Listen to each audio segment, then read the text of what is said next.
Bienvenidas y bienvenidos, gracias por estar en este programa que vamos a dedicar a conversar con Carlos Lauría, que es el coordinador del Programa de las Américas del Comité para la Protección de Periodistas en un enlace México-Nueva York. Carlos Lauría, gracias por estar aquí.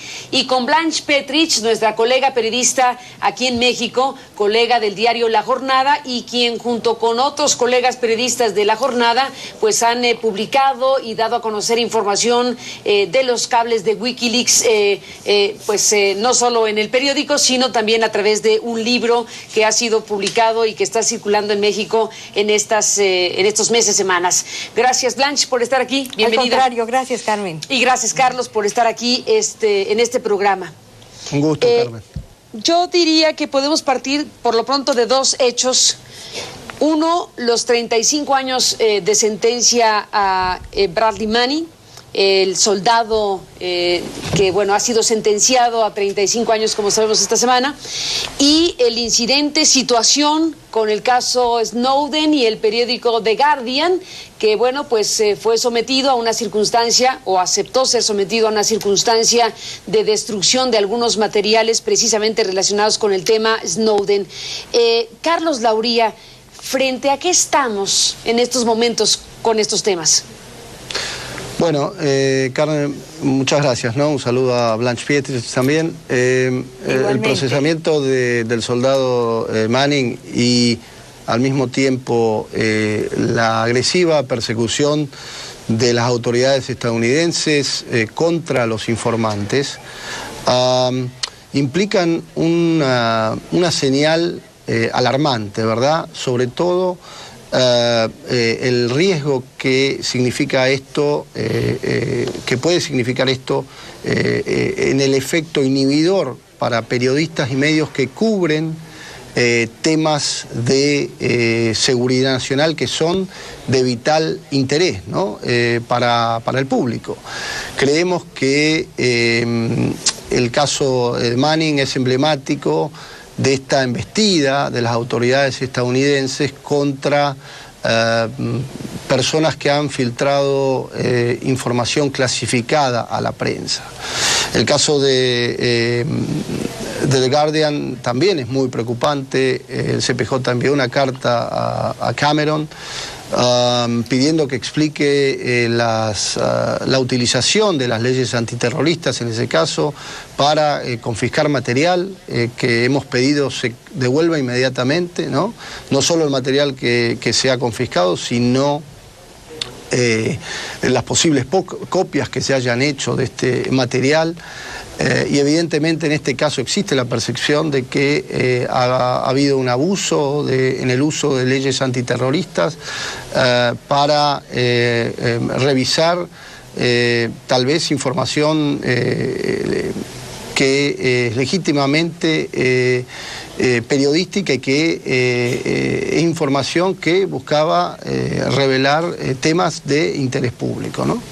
En fin, estamos nuevamente ante la presencia preocupante de una embestida en los Estados Unidos contra informantes que filtran información a la prensa. En la administración del presidente Obama han sido procesados bajo la ley de espionaje un total de 7 informantes, lo que es un récord en el número de procesamientos. Un récord que incluso supera a los procesamientos de otras administraciones por un amplio margen. Blanche Petrich, ¿qué análisis haces tú frente a estos acontecimientos? 35 años, Carmen, pueden parecer pocos frente a los 60. A los 60, sí. Antes 90, que pedía la fiscalía, la parte acusadora, que es el gobierno estadounidense. Sin embargo, si lo ponemos frente a otros parámetros, es excesivo. Por ejemplo, ¿te acuerdas los militares estadounidenses que fueron también sometidos a una corte penal en Estados Unidos por la tortura en la prisión de Abu Ghraib?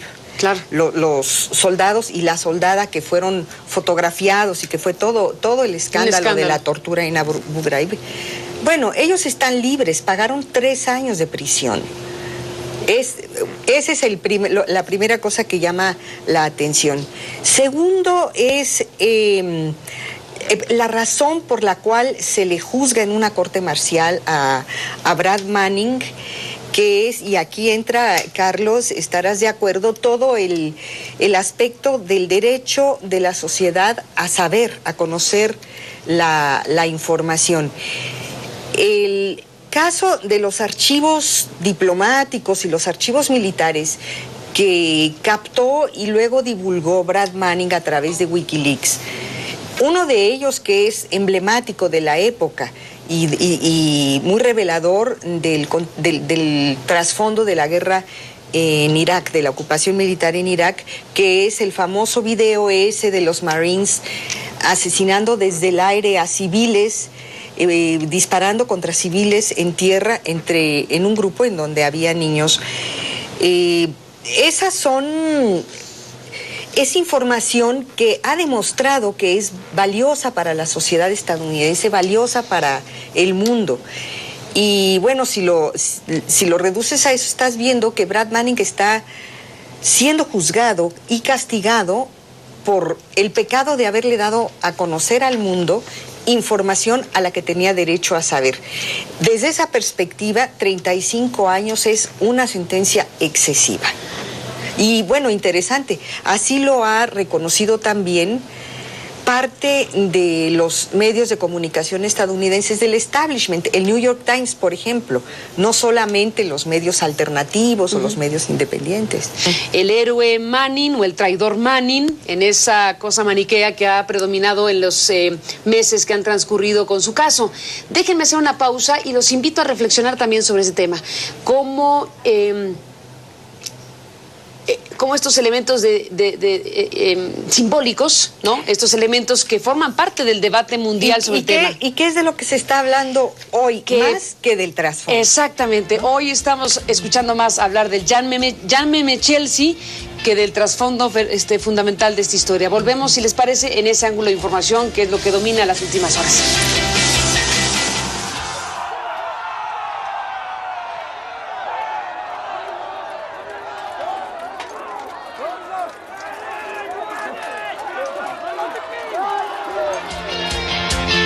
Regresamos en esta conversación con Carlos Lauría en Nueva York y Blanche Petrich en la Ciudad de México. Bueno, dejamos el tema ahí, Blanche, Carlos, sobre también esta parte de lo que significa la discusión pública mundial del caso Snowden y del caso Bradley Manning. Yo me detuve un segundo y les pido una reflexión sobre el significado que tiene que en las últimas horas, por lo menos, está dominando el caso Wikileaks Manning, pues por el tema de su sexualidad y por el tema del llámenme Chelsea. Decías, Blanche, que aquí hay un tema también para analizarse. Sí. Bueno, mira, dos cosas. Por una parte, yo creo que como estrategia de la defensa es muy legítima. De lo que se estaba tratando desesperadamente es de procurar que este chico de 25 años o 26 por ahí no pase el resto de su vida en la cárcel, ¿no? Sino que tenga un plazo razonable de prisión y tenga, como decía la defensa, permítanle que tenga una vida a Brad Manning, ¿no? Entonces, si el apelar a cierta debilidad de él como un homosexual dentro del ejército, o la otra información que ha aparecido profusamente y a la que se le está dando mucha importancia, un chico de una madre alcohólica, una familia totalmente disfuncional, que tenía que él a los 12 años llevar a su madre al hospital, totalmente inconsciente, adicta a las drogas. Sí, son pinceladas, ese es el entorno, esa es la personalidad de Manning, pero también en el proceso han salido elementos que son muy interesantes y muy importantes. Por ejemplo, el discurso de defensa de Brad Manning, su pronunciamiento, su declaración, ahí había conceptos súper interesantes acerca del interés superior de la nación, del derecho del pueblo estadounidense a conocer cómo se había llevado a cabo la guerra de Vietnam, cómo él sentía que había un conflicto de conciencia sabiendo esas cosas que lo terribles que hizo el ejército de Estados Unidos y que lo perturbaban porque estaba mal. Había un argumento ético. Entonces, También se trata de desdorar, de socavar la imagen de Manning como un héroe. Y la otra parte, que de alguna manera la sentencia a Manning, en este caso, va a afectar y va a tener un impacto al mega gigantesco proceso que se está armando en contra de Julian Assange. Y Julian Assange, claro. Sí, claro. ¿Cómo va a afectar a Julian Assange esta sentencia, ¿no? Le afecta en principio a Wikileaks el que se presente como una institución o un medio de prensa o de difusión que se aprovechó de la debilidad de este pobre chico, ¿no? Entonces, ahí están tratando de golpear la imagen y el sentido ético y el sentido profundo de la labor de los whistleblowers, como se llama en inglés, y que lástima que no hay una traducción precisa para esa palabra, ¿no? Que es el que suena las alarmas, el periodismo de denuncia, finalmente. Pues ahí está, toda una reflexión obligada. Carlos Lauría, sobre esto último, Bradley Manning envió un comunicado por escrito al programa Today de la cadena norteamericana de la NBC, y bueno, pues ahí está finalmente este otro ángulo de las cosas. Déjenme hacer una pausa, Blanche, Carlos, y regresamos en esta conversación.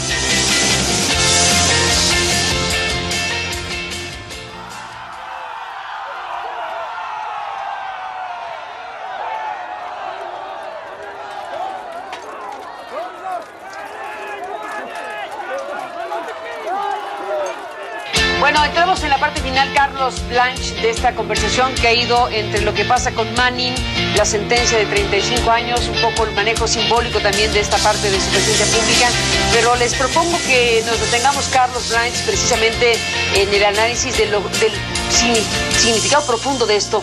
Decías, Carlos, te preocupa, y hay que decirlo de esa manera, como el precedente que se está sentando y las afectaciones que esto tiene para los derechos fundamentales en las democracias. ¿Por qué no enfatizas la idea? Claro, totalmente. Te decía que estamos preocupados sobre el efecto inhibidor en la prensa que puede tener la condena de Manning, ¿no? Especialmente para reporteros medios que cubren temas de seguridad nacional. Esta persecución agresiva ha enviado un claro mensaje a los futuros informantes, que tal vez es la traducción que usamos para whistleblowers nosotros, ¿verdad? Claramente. Pero ¿en qué contexto ocurre esto? Recordemos, Cárdenas, que hace pocas semanas el Departamento de Justicia obtuvo en forma secreta registros de líneas telefónicas de la agencia Associated Press, como también teléfonos privados de sus reporteros. Esto fue un duro revés para la libertad de prensa en Estados Unidos. Se alegó que la medida intentaba descubrir a quién filtró información sobre una nota de la AP relacionada con una operación de la CIA en Yemen que logró abortar un supuesto ataque terrorista, ¿verdad? Esto fue un revés sin precedentes. Y eso ocurrió después también de una revelación del Washington Post sobre la existencia de una orden judicial para examinar los correos electrónicos personales de un periodista de la cadena Fox, James Rosen, a quien incluso se lo consideró co-conspirador en una investigación federal relacionada con una filtración también de información clasificada sobre Corea del Norte. ¿Cuál es el precedente para el mundo? Es un precedente muy malo. ¿Por qué? Porque en el mundo hay países que están usando el tema de la seguridad nacional como ejemplo para arremeter contra la prensa. Y te menciono un par de casos, Carmen. Turquía es paradigmático. El gobierno del primer ministro, Erdogan, tiene encarcelados a más de 45 periodistas. Es uno de los países con mayor número de periodistas encarcelados en el mundo. La mayoría de ellos están acusados de estar vinculados con organizaciones terroristas que según el gobierno amenazan la seguridad de Turquía. Algo similar ocurre en Etiopía. En este país el Estado, por ejemplo, amplió el alcance de una ley antiterrorista para caracterizar como delito lo que se entiende como cobertura informativa de cualquier grupo considerado terrorista.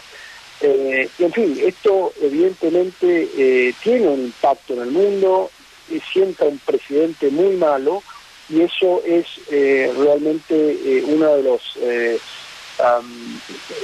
los creo de las consecuencias globales que está teniendo, que puede tener este fenómeno. Blanche, bueno, esto es importante, la revisión que hace Carlos de casos en diferentes países. El tema de Guardian se convierte también en un precedente muy grave, hablando de precedentes, como dice Carlos. El hecho de que un medio tan importante como The Guardian haya sido sujeto y haya aceptado finalmente que se haya destruido equipo suyo con información adentro, digámoslo así, es algo terrible, insólito en todo caso. Terrible, porque está como la imagen simbólica de todo esto, la fotografía de una computadora destrozada a martillazos, que es una computadora propiedad del periódico The Guardian, que llegaron policías de la unidad antiterrorista de Londres a la sede del periódico, le solicitaron al director permiso para entrar al sótano para ver el equipo en el que se guardaba la información que estaba trabajando su reportero Glenn Greenwald. Les enseñan las computadoras y con la anuencia forzada o no forzada por parte de los directivos del Guardian, agarran a martillazos una computadora. ¿Qué contiene esa computadora? ¿Una arma de destrucción masiva? No, información. ¿No? Ese es un aspecto de la persecución de la que habla Carlos Lauría, que a mí me parece significativa, terrible el mensaje.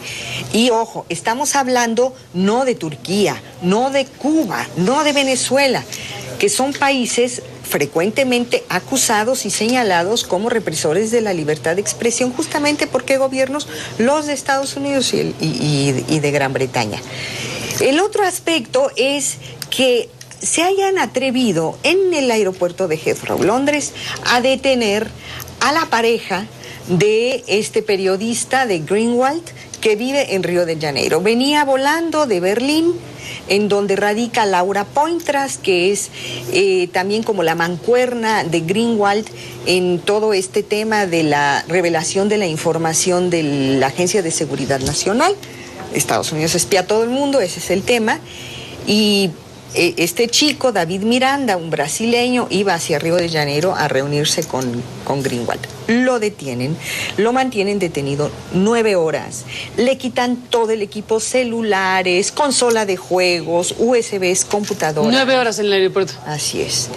Y por otra parte exhiben, que es también ese juego perverso del que hablábamos con el tema de Llámenme Chelsea, de Brad Manning, exhiben la vida personal de un periodista que ha estado jugando un rol fantástico, con un gran profesionalismo y sacando a la luz pública información que interesa muchísimo a la ciudadanía estadounidense y que ha pegado muy duro, Carlos. Exactamente. Hablando de precedentes, Carlos Lauría, ¿qué te dice a ti estas dos cosas? La destrucción, bueno, ya lo mencionaste hace rato, pero para cerrar el programa, ¿qué significado tiene finalmente que se lleven acciones tan directas, tan francamente de hostigamiento a los periodistas, como precedente y como pregunta obligada es qué sigue después de esto?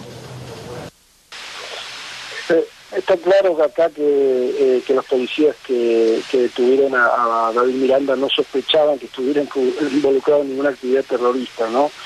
Y además, bueno, evidentemente acá,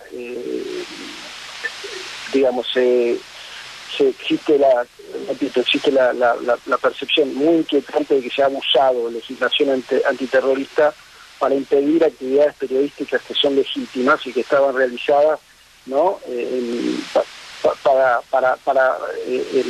Con el fin de divulgar información de claro interés público, ¿no? Esto es claramente preocupante, y además el tema que evidentemente ha sido agravante de esta situación es la confiscación de los equipos, ¿no?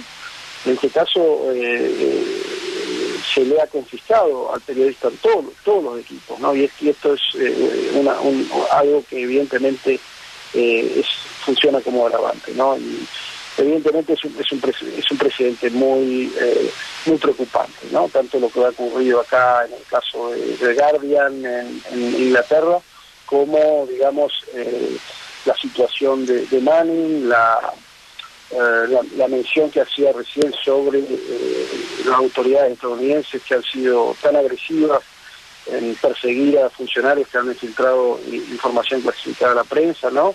Procesando a 7 de ellos bajo la ley de espionaje. Esto evidentemente puede tener consecuencias muy malas para el periodismo y puede inhibir, digamos, la información a aquellos periodistas y medios que cubren temas de seguridad nacional. ¿Qué nos falta por ver? Bueno, la palabra amenaza fue la forma como titularon las agencias y algunos periódicos, dando una interpretación a lo que declaró muy enojado, muy alterado, justificadamente creo yo, Greenwald en Río de Janeiro, diciendo de que a partir de ahora él va a ser mucho más agresivo en la forma de ir revelando toda la información que está en su poder, que es la información que le dio Edward Snowden. Por cierto, otro caso de cacería humana, de persecución judicial muy, muy complicada. Pero lo que está ahí en la mesa es, tenemos interés en saber lo que Greenwald tiene, que por cierto, también anunció, ya lo compartió con el medio brasileño O Globo. Claro, porque tiene que ver con la información que afecta a las sociedades.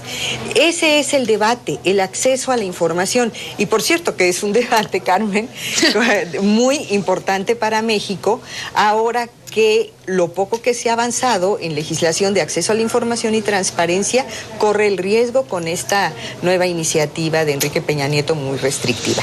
Pero es eso, es el debate que está sobre la mesa es la información que es clasificada, la información secreta, debe ser transparentada o no. ¿Tenemos nosotros los periodistas derecho o no de utilizar información filtrada? Blanche, nos despedimos. Gracias por estar aquí. A ti. Y gracias, Carlos. Un saludo. Gracias, Carlos, por estar aquí esta noche.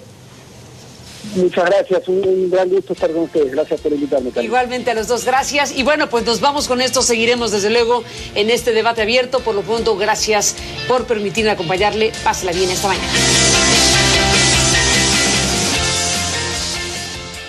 Yo siempre me he fijado poco de estas teorías de la conspiración, de que el imperio tiene ramificaciones en todas partes, que no se mueve una hoja sin que se entere la CIA o las agencias de inteligencia norteamericanas a partir de las revelaciones de Snowden y algunas otras más. Empiezo a creer que estaba en un error y efectivamente el espionaje masivo no era propio solamente de regímenes totalitarios, sino también democracias consolidadas como Estados Unidos, Gran Bretaña o Francia lo hacen. Ahora los Estados Unidos tienen un problema, y lo ligo con lo de la conspiración, porque Snowden recibe asilo en Rusia. Rusia le planta cara claramente a los Estados Unidos, lo cual ha generado una especie de impas político, porque ahora Obama dice, pues estoy considerando si voy a ver a Putin. Recordamos que el G20 va a tener lugar en Rusia y entonces está pues generando ahí una tensión muy importante. Con todos estos elementos de contexto, es decir, Snowden descubriendo este espionaje masivo, Snowden con asilo en Rusia, de pronto aparece una alerta masiva de los Estados Unidos en un montón de embajadas desde Bangladesh hasta Mauritania. Son 20 y tantas embajadas que van a estar cerradas durante algún tiempo. Han abierto curiosamente la de Kabul y la de Bagdad el día de hoy, pero tiendo a preguntarme, porque ahora ya estoy tocado de estas teorías de la conspiración, si no tendrá que ver esta gran alerta para volver a esta teología de la seguridad, decir, señores, Al Qaeda en cualquier momento nos puede pegar en cualquier parte del mundo y se justifique así. En fin, ahora tiendo a pensar que sea mal pensado y acertará. Yo no sé si están conectados los dos hechos. Lo que es una realidad es que Snowden está en Rusia y Estados Unidos emite alerta en 22 embajadas y consulados. ¿Cómo la ven? Otra cosa que se puede decir es que si el gran imperio, porque ahora no queda más que uno, ya, nada más el norteamericano, lo ponen en esa disyuntiva de cerrar sus embajadas y de no seguir su rutina cotidiana, Al Qaeda, al que se supone que ya habían acabado, ya habían destruido a la cabeza de la organización allá en Pakistán. Podía casi decirse después de la muerte de Obama Bin Laden, misión cumplida, por fin. Pero no, está otra vez ahí. Si es una manera de justificar que, oiga, estamos espiando hasta a nuestra madre, pero fíjense que es necesario. La otra es, fíjense qué vulnerables somos. Una cosa que no tiene ni siquiera un país. Al-Qaeda no es ni un país, es una organización internacional chiquita y puede obligar al imperio a cerrar 20 embajadas. Pues entonces, ¿dónde está el imperio?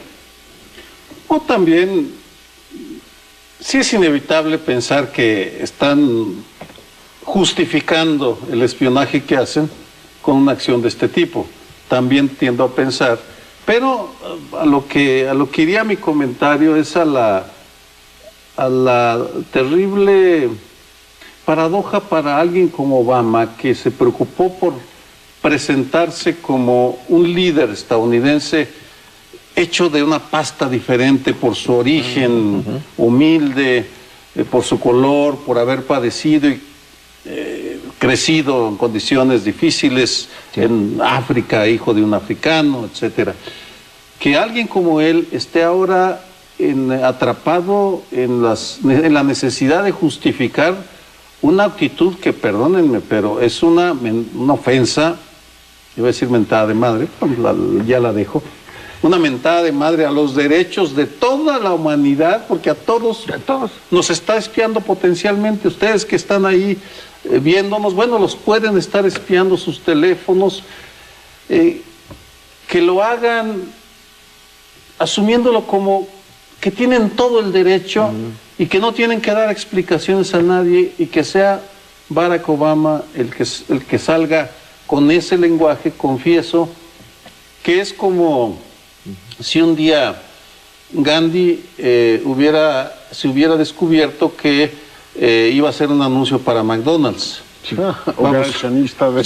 o que era accionista de McDonald's. Uno diría, no puede ser que alguien como él, que cuyo prestigio está basado en la credibilidad moral, se convierte en eso. Bueno, pues es lo mismo. Al menos para mí, el desencanto con la fibra ética de Barack Obama es total. Hay muchas declaraciones pues de incertidumbre, de extrañamiento por esta decisión de cierre al mismo tiempo de 22 embajadas, de las cuales inmediatamente, al día siguiente, 2 días después, volvieron a abrir 2. Pero uno se pregunta, bueno, ¿a qué se debe que sean tantas, no? ¿Realmente tenían indicios de que Al-Qaeda iba a cometer delitos o atentados, poner bombas o lo que fuera, en algunas de ellas? ¿Tenían duda? ¿Tenían algún mensaje que habían captado de que podía ser en alguna de estas 22? Y luego descartaron 2 que abrieron enseguida. ¿Qué daños están haciendo a los mismos ciudadanos norteamericanos que dependen en gran medida, viviendo en esos países, pues de los servicios que les presta la embajada? Ahí hay quejas importantes que vamos a tener que dirimir. Y esto no va a durar mucho, porque parece ser que es hacia mediados de agosto cuando se interrumpirá. El 16 de agosto creo que las vuelven a reabrir, todas aquellas que hubieran. Pero todo esto va dejando una enorme cantidad de interrogantes. Entonces uno se empieza a especular si son informaciones de Snowden, si son informaciones de quién. Y estando en esta región donde Al-Qaeda, por pequeña que sea una organización, cuando tiene fuerza de fuego, cuando tiene mucho dinero, que es el caso de Al-Qaeda, como el caso de Osama Bin Laden, ¿verdad?, que tenía muchos millones de dólares, pues puede cometer atentados en cualquier parte. En fin. Pero ¿qué imperio es este? Si va un planisferio, imagina desde Bangladesh hasta Mauritania, y que el imperio esté acosado y que le puedan pegar en cualquier parte, parece ridículo. A mí lo que me aterra, y lo digo así poquito desordenadamente, es esta globalización controlada que nos están dando. Es decir, además con el terror nos están diciendo, y no hay más remedio que controlarlos, porque es por su seguridad, y además puede ocurrir en cualquier momento cualquier cosa. Yo no sé si vieron ese reportaje que publicó la prensa internacional sobre un señor que de pronto llegaron los cuerpos de seguridad a su casa porque estaba haciendo investigaciones sobre ollas express. Entonces salió varias veces que estaba buscando ollas express en internet. Le dijeron, este está ligado con el atentado de Boston. Es decir, la tontería de las burocracias lleva a que como hicieron una bomba con las Suez Express, a partir de ahí controles. Y parece, digamos, anecdótico, pero porque a un tonto se le ocurrió ponerse explosivos en los zapatos, nos tenemos que quitar todos los zapatos en los aeropuertos. En fin, esta globalización, digamos, vigilada, nos lleva efectivamente a que todos los ciudadanos del mundo, porque lo que el imperio determine rige para todos, se va convirtiendo en una especie de pesadilla. Una pesadilla en la cual, cuando se supone que tendríamos más libertad, estamos más controlados que nunca. Pero entonces, siguiendo la lógica de Paoli, de que Al Qaeda tiene mucho dinero, bueno, más dinero tiene el Chapo, quiere decir que entonces una organización... Pero no es terrorista. No, pero pudiera serlo, ¿por qué no? ¿Por qué no? Si le conviene. Quiere decir que en este mundo supervigilado y ya posguerra fría, en donde se supone que tendríamos una mayor libertad, estamos viendo que se reduce el espacio de libertad y que el imperio no es tan fuerte como se suponía, que tiene un montón de debilidades. Si por la Hoy Express, no, pues al rato esto va a ser caótico. Usted perdón. Ahora queda una pregunta, sé que ya sé la respuesta, ya sé que ustedes y el auditorio ya también la saben. Y nuestros derechos para la privacidad, ¿quién los defiende en México? Porque, vamos, aquí estamos... el Estado no nos defiende frente a los carteles o los grandes empresas que nos esquilman nuestro dinero. Y ahora Estados Unidos nos espía lo que quiere y tampoco yo escucho voces que se levanten en la Cancillería mexicana o en el... Seguimos sin saber qué embajada nos espiaron, ¿verdad? No. ¿Te acuerdas que salió que habían... la de Washington, la de México en Washington. Pues ya lo sabemos positivamente eso. Claro, sí, le hicieron una entrevista. Acaba de sacar Dolly Esteves un artículo inquietante y espléndido en Poder sobre cómo nos espían. Por eso es que me enteré que ya Arturo Sarucán lo aceptó, que en la Embajada de México en Washington tienen un cuarto blindado en el segundo piso donde se meten cuando quieren chismear también. Sí, cuando quieren chismear, ahí se mete para que no oigan los... A eso hemos llegado, es decir, nuestro vecino, que en teoría es nuestro aliado, socio, nuestro amigo, tenemos que andarnos cuidando. Y lo terrible, bueno, sí, la Cancillería tiene ese cuarto blindado en el segundo piso, pero nosotros... Quedamos efectivamente. A mí sí me preocupa mucho este asunto. Los europeos han tratado de profundizar un poco más, discutiendo si deben tener su propia nube o no, si todo debe estar bajo el control del gobierno de Estados Unidos y los grandes controladores de datos. Pero sí me aterra efectivamente esta idea de la universalización del riesgo, porque tú decías que Obama te ha decepcionado moralmente. Yo hace algunos días visité, en el pecado está la penitencia, la biblioteca presidencial de Bush, esta que abrió en Dallas, y todo es una especie de los grandes planisferios con los enemigos por todos lados. Esta idea de la gran conspiración en contra del mundo de las libertades se está usando paladinamente para reducir la libertad, decir, oiga, esto lo hago no porque yo sea malo, sino porque los malos están por todas partes. En fin, me aterra ese asunto y supongo que deberíamos efectivamente tener pues estatutos que nos defendieran esto que llaman la privacy, ¿no?, en inglés. Pero se nos acabó el tiempo, muchas gracias por seguirnos en un programa más de Primer Plano. Nos vemos aquí, si usted así lo dispone, la semana próxima. Facebook reveló datos sobre las solicitudes de información que le hicieron gobiernos de todo el mundo durante el primer semestre del año. En total recibió 38,000 peticiones. Estados Unidos fue el país que presentó más solicitudes. En total pidió información de 20,000 usuarios. La red social atendió 79% de los casos. El gobierno mexicano pidió información de 127 usuarios y obtuvo una respuesta favorable en el 37% de las peticiones en América Latina. México fue el cuarto país que pide información a Facebook, después de Brasil, Chile y Argentina. Este informe se conoce después de que el excontratista de la CIA, Edward Snowden, acusara a Facebook, Google y Microsoft de entregar información de millones de usuarios a agencias de espionaje de Estados Unidos de manera rutinaria.